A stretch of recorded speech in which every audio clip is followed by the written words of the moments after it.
किसान भाइयों नमस्कार। खेतीबाड़ी चैनल पर आपका बीएम त्रिपाठी।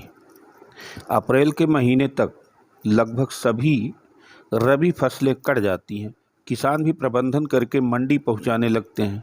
अब जायद सीजन की फसलें भी बोई जानी हैं। ये फसलें मुनाफे के साथ साथ मिट्टी को उपजाऊ शक्तिवर्धक भी कर देती हैं। अप्रैल के महीने में उगाई जाने वाली ये फसलें किसानों को माला माल कर देती हैं, जो कि कम समय में ही मिल जाती है बम्पर पैदावार। रबी फसलों की कटाई और खरीफ सीजन से पहले कुछ महीने के बीच में खाली बच जाते हैं खेत, जिसे जायद सीजन भी कहते हैं। इस दौरान कई दलहनी और तिलहनी फसलें बोई जाती हैं, जो धान मक्का की खेती से पहले ही तैयार हो जाती हैं। जायद सीजन में विशेष सब्जी फसलें भी बोई जाती हैं। इसके अलावा कई लोग मिट्टी की उर्वरा शक्ति बढ़ाने के लिए जायद सीजन में ढैंचा, लोबिया और मूंग की खेती भी करते हैं। इससे मिट्टी को नाइट्रोजन का स्तर भी बढ़ जाता है। किसान भाइयों, रबी फसलों की कटाई के बाद सबसे पहले खेत में गहरी जुताई लगाएं और खेत को तैयार कर लें। जायद सीजन की फसलें को बोने से पहले मिट्टी की जांच अवश्य करा लें। इससे सही मात्रा में खाद उर्वरक का प्रयोग करने की सहूलियत मिल जाएगी और अनावश्यक खर्चों से राहत मिलेगी।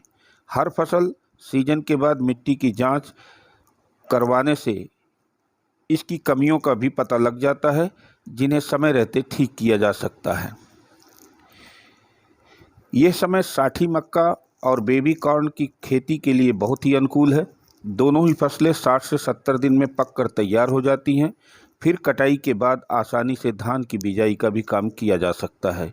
इन दिनों बेबी कॉर्न की भी काफ़ी चलन है, फसल में काफ़ी चलन है। ये मक्का कच्चा ही बिक जाता है। होटलों में बेबी कॉर्न की सलाद, सब्जी, अचार, पकौड़े व सूप आदि काफ़ी फेमस है।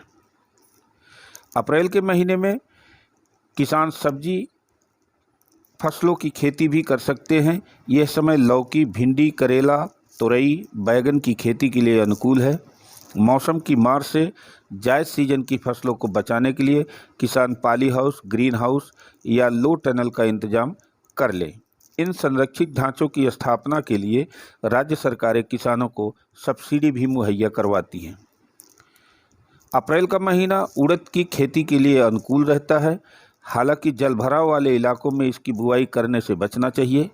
उड़द की खेती के लिए प्रति एकड़ 6 से 8 किलो बीज दर का इस्तेमाल करें और इसे खेत में बोने से पहले थीरम या ट्राइकोडर्मा से उपचारित अवश्य कर लें। दलहन उत्पादन के क्षेत्र में आत्मनिर्भर बनने की दिशा में किसान अरहर की फसल ले सकते हैं। जल निकासी वाली मिट्टी में कतारों में अरहर की बुआई की जाती है। ये फसल 60 से 90 दिन में पककर कटाई के लिए तैयार हो जाती है। आप चाहें तो अरहर की कम अवधि वाली किस्मों की बुआई भी कर सकते हैं। अप्रैल में बोई जाने वाली सोयाबीन की फसल में बीमारियां लगने की संभावना कम ही रहती हैं। ये फसल वातावरण में नाइट्रोजन स्थिरीकरण का काम करती है। पानी रुकने वाले इलाके में सोयाबीन की बुआई करने से बचना चाहिए। अच्छी पैदावार के लिए बुआई से पहले खेत की 3 गहरी जुताई करने की सलाह दी जाती है। अप्रैल के अंतिम सप्ताह तक यानी गेहूं की कटाई के तुरंत बाद मूंगफली की फसल बोई जा सकती है। ये फसल अगस्त सितंबर तक पककर तैयार हो जाएगी, लेकिन जल निकासी वाले इलाकों में ही मूंगफली की बुआई करनी चाहिए। बेहतर उत्पादन के लिए हल्की दोमट मिट्टी में बीजोपचार के बाद मूंगफली के दानों की बिजाई करें। खरीफ सीजन की धान मक्का बोने से पहले किसान भाई ढैंचा यानी हरी खाद की फसल ले सकते हैं। इससे खाद उर्वरकों पर खर्चा होने वाला पैसा आसानी से बच जाएगा। ढैंचा की फसल 45 दिन के अंदर करीब 5 से 6 सिंचाइयों में तैयार हो जाती है। इसके बाद धान की खेती करने पर उपज की क्वालिटी और पैदावार अच्छी मिलती है। गेहूं की कटाई के बाद कृषि वैज्ञानिकों की सलाह और अपने स्थान जलवायु के अनुसार गन्ना और कपास की बिजाई भी कर सकते हैं। इन फसलों में कीट रोगों की संभावनाएं खत्म करने के लिए पहले ही बीजोपचार का काम कर लें। आज के वीडियो में इतना ही। फिर मिलेंगे। नमस्कार।